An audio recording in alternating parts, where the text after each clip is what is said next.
I've recorded this video with the article over here, so if you see me looking over this way, it's because I'm reading a direct quote from the stupid article. Hey, it's Arj here. I'm going to break down this ridiculous article on why calories do actually matter and what you should be looking out for in dieting. Let's go. This article that was published in USA Today, it was republished the other day. It's by some RD, Kristen I think her name was. And basically she made loads and loads of absolute rubbish statements. I can't let that go, so here are the facts. I'm taking one of her sentences and then here's my answer to it. 20-something-year-olds have a naturally higher metabolism. That's not true. Just consider things like muscle mass, the levels of activity. Those will have an impact on metabolism, or whatever she's referring to in terms of energy expenditure.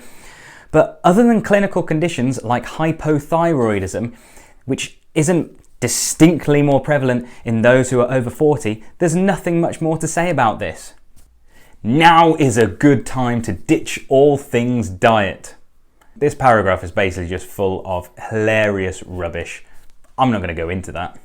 A 2018 study found that dieting and skipping meals actually made young adults fatter, not leaner. I mean, really? Right, one, this study that they actually did link to, which was amazing because it was the only one that they did. This study was an observation, not an interventional or a controlled study. That's the first thing. Secondly, they were examining socioeconomic factors, not scientific, not controlled in a lab environment, none of that. It had nothing to do with the actual scientific mechanisms. Third, the study wasn't calorie matched or calorie controlled. It didn't even look at calories. They just looked at who managed to stay the same. Interestingly, a number of participants, which Kristen or whatever her name was, chose not to talk about was that many of the participants actually demonstrated greater weight loss than staying the same. And there were also people that managed to gain weight during this period of time. Both of those groups actually did more than what those people who stayed the same. So interesting that she decided to leave that out. And then number 4, they weren't actually investigating meal skipping. So why on earth you've made this point that the study was talking about meal skipping and dieting led to people being fatter, actually uses those words fatter. The point here is being completely over exaggerated. The researchers even stated that it doesn't imply that this causes weight gain or maintenance, but that it's just suggesting that people who were previously dieting in the past or skipped meals had recognized that they'd actually gained weight and therefore needed to lose some weight. Absolutely unbelievable that this was a study presented to the fact that losing or trying to lose weight makes you get fat. I mean, what a ridiculous statement.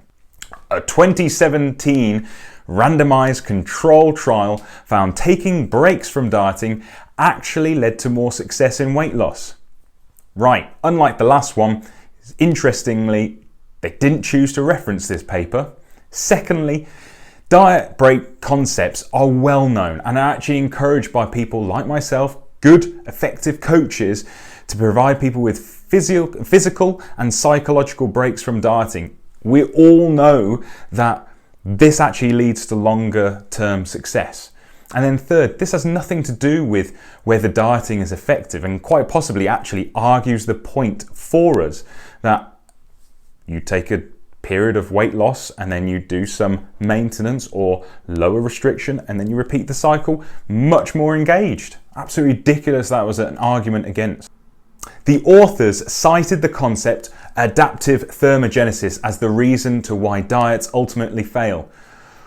Right, first of all, adaptive thermogenesis is something that's really well known. Why on earth it had to be in speech marks and be behaved as if it was brand new, I don't know. Secondly, that's interesting. Secondly, this is not why diets fail. This is the evidence of a diet succeeding, because adaptive thermogenesis occurs when you're losing weight. Third, BMR, so basal metabolic rate, which is linked with adaptive thermogenesis, does reduce as you lose weight because your BMR is based upon your actual current weight.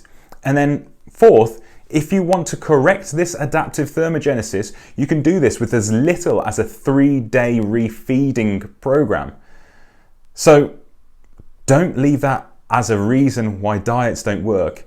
You're literally stating the opposite there. Calorie restriction reduces metabolic rate more dramatically than once previously thought and actually makes it harder to achieve weight loss. No, I've just talked about that. The more you diet, the more your metabolism may be negatively impacted. Again, that's just called getting lighter, so you're losing weight, so your BMR comes down. Nothing more to say there. The scale provides a number, an assessment of all the stuff in you, muscle, fat, water, all of it. It may not be a great assessment, however, of how you're doing in the health department. Well, last I checked, I wasn't a member of parliament with the Department for Health, but weight actually is the largest marker of overall health, and despite the errors around scale weight and BMI, this is just about education. Yes, a triangulated approach is best, so you're looking at body weight, measurements, and feel, and fit, and happiness. These are all really important, and no, your weight isn't the most important thing for seeing whether you're healthy or not, and it's not the only thing. However, your actual body weight does have an incredibly high relationship with your overall health. So let's not kind of mess around the subject. Save money and go buy a tape measure. Studies have shown waist size is a better predictor of health and risk of obesity than BMI. I just included this because I thought it was really funny that the opening sentence says save money and buy something. Every kind of finance book or basically primary school maths thing has always suggested that if you spend money on something, you're not going to be saving any money. Maybe I've got that whole concept wrong. I'm not a financier. Now is the time to eliminate the daily calorie count.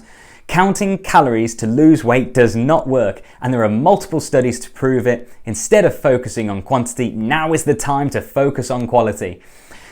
Interestingly, they chose not to list any of those multiple studies to prove it. This is a common misconception led by people who love to create a fuss and make their name by saying something edging, and also it's quite nice, isn't it, to know that, oh, maybe I don't need to do that really hard work of doing a calorie deficit because such and such says so. Anyway, what they did link to here was a YouTube video. We all know how good YouTube videos are, particularly when they come from somewhere like just a normal news broadcast thing. And the video was from a man called Jason. Actually, scrap that. The video was from a man called Jason something or other, who's a well-known charlatan, was really good in science once and then lost his way. But he makes some really funny statements in his video defending this. He says, how can you measure weight loss via calories? That pretty much is how you do it, because calories are an equal measure. Let's not forget that. It's basically how much energy does it take to burn something, so it is an equal measure. It's there for an actual reason. His statement is laughable when he says calories aren't effective because we only lose weight when our expenditure is greater than our intake. However, we often reduce our expenditure to account for this. He's literally arguing in that sentence that energy balance does exist, because he's saying, well, if you keep your intake and your output the same, then you're not going to lose weight. Hold on, I thought it wasn't about calories though.